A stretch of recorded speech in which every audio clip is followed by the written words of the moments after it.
Meu nome é André Brandão, eu moro em Belo Horizonte, Minas Gerais, tenho 44 anos. Eu era uma pessoa muito religiosa devido à minha família já ter essa tradição de religiosidade.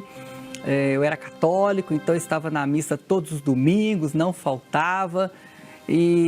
Só que era mais para, como a gente fala lá em Minas Gerais, cumprir tabela. Tive uma vida onde a minha família era uma família até unida, onde eles me deram bons estudos para que eu pudesse entrar numa faculdade, ter uma boa profissão. Mas assim que eu terminei o 2º grau e iniciei até a faculdade, eu vi que isso não era a vida que eu queria. E porque a minha vontade era ter alguma coisa por conta própria. Eu queria comprar um computador para começar a dar aula de computador, de programas de computação, até montei uma escola. Só que quando estava assim, indo muito bem, aí perdi os alunos nenhum mais apareciam, e aí a escola começou a não ter condições de eu pagar as contas do espaço alugado, e aí mudei de ramo. E aí eu fui tentar estacionamento, eu tentei muitas coisas, vendas de computadores, mas tudo que eu fazia, eu sonhava e via crescendo, só sonhando. Porque na prática passava-se 1 ano, 1 ano e meio, 2 anos, tudo desabava. Eu fui convidado para ir na Igreja Universal, num congresso empresarial. Me falaram que seria uma opção de eu conseguir ter uma saída. Eu, como estava somente focado em solucionar o meu problema financeiro, eu acabei não dando prioridade para o mais importante, que era a vida com Deus. Mas eu queria continuar a ter a vida do jeito que eu tinha, fazendo as coisas da minha maneira, e só me interessava onde se falava de dinheiro. Com o passar do tempo, eu cheguei a noivar, mesmo dentro da igreja. Casei. Aí agora foi mais um problema, porque o casamento não estava indo bem. E o casamento acabou não dando certo, tendo que até realmente chegar à separação. E ela veio acusando de eu ter feito vários tipos de agressões com minha filha, através de um boletim de ocorrência, e nisso ela entrou com um processo na justiça e eu fiquei preso para poder provar essa mentira, essa injustiça. E aí eu gemi naquela prisão. Na primeira semana eu já tinha falado com Deus, me tira daqui, que agora eu vou sair, vou fazer tudo que eu não fiz, tudo que a igreja ensinou, tudo que eu desconsiderei. Mas eu não saí com 1 semana, ainda fiquei mais uns 30 dias lá. Foi aí então, saindo da prisão, eu voltei para a igreja e Deus começou a falar comigo. Tudo o que eu precisava fazer. E eu entrei num processo de libertação disso. Não foi da noite para o dia, foi persistindo, querendo mudar mesmo. E eu vi tudo que Deus me ensinava em todas as reuniões. Então eu comecei a abandonar o pecado.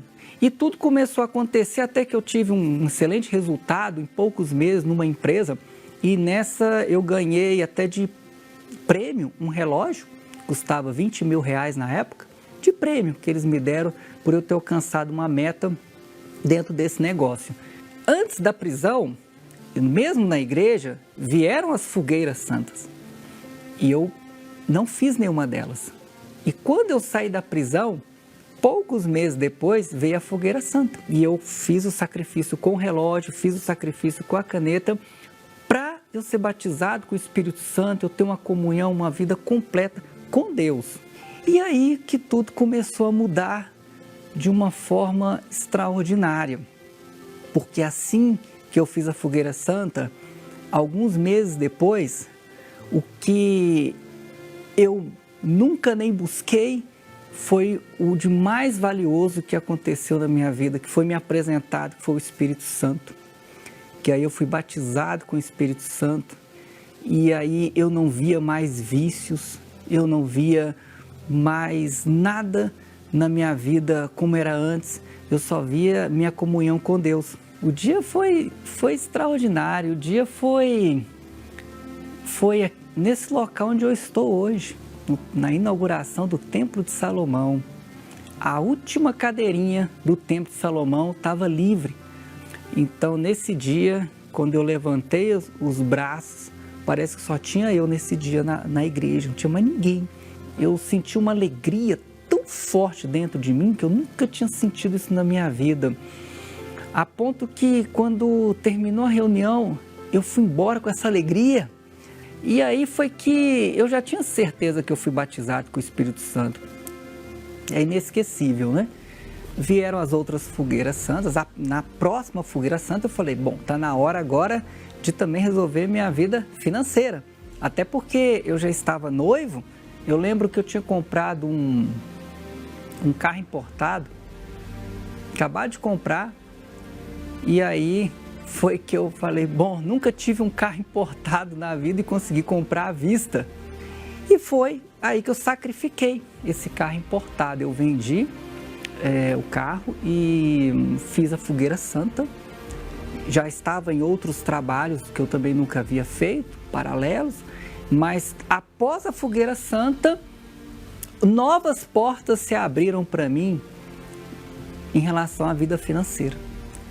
Então, era o que faltava, porque a vida financeira estava progredindo, mas não estava dando aquela transformação, aquela explosão. E após essa fogueira santa que eu sacrifiquei, aí sim, aí minha vida financeira, ela tomou uma proporção da forma que eu sonhava.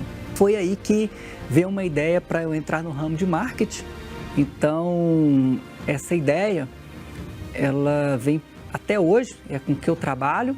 Minha esposa trabalhava como pedagoga, hoje ela já não trabalha mais nesse ramo, ela trabalha em casa comigo. Abri para ela, comprei 6 carros, paguei todos à vista e para que ela pudesse alugar para as noivas. E hoje ela tem essa empresa de aluguel de carros para casamento, então se tornou uma empresária. E eu, no meu ramo de marketing, comprei apartamento à vista, né? Hoje, se eu quiser comprar o carro que eu quiser, eu posso comprar. Tanto que nós temos carros da Chrysler, carros americanos, viajo para onde eu quiser e a vida financeira vem prosperando muito, muito, muito, muito. Na realidade, o que eu sonhei para mim na minha vida financeira, eu superei isso em muitas vezes mais, a ponto que eu estou hoje num nível que eu nem esperava que um dia poderia chegar. Foi além dos meus sonhos. Foi aí que eu falei que agora eu sei o que eu vou fazer para o resto da minha vida. E eu vou construir 9 igrejas. E é isso que eu faço hoje. Hoje, o meu ganho financeiro, eu reverto como oferta para a igreja. Como? A igreja está precisando de reformar, vamos reformar a igreja toda. Está aí. O que eu poderia ter de um patrimônio para mim e apresentar isso como testemunho, está na igreja, a igreja novinha, reformada, linda. Então o Espírito Santo para mim hoje é o meu tesouro, né? Que eu tenho de mais valor e que eu preservo muito. Então o altar, o sacrifício é tudo. É de sacrifício em sacrifício. Isso que é servir a Deus.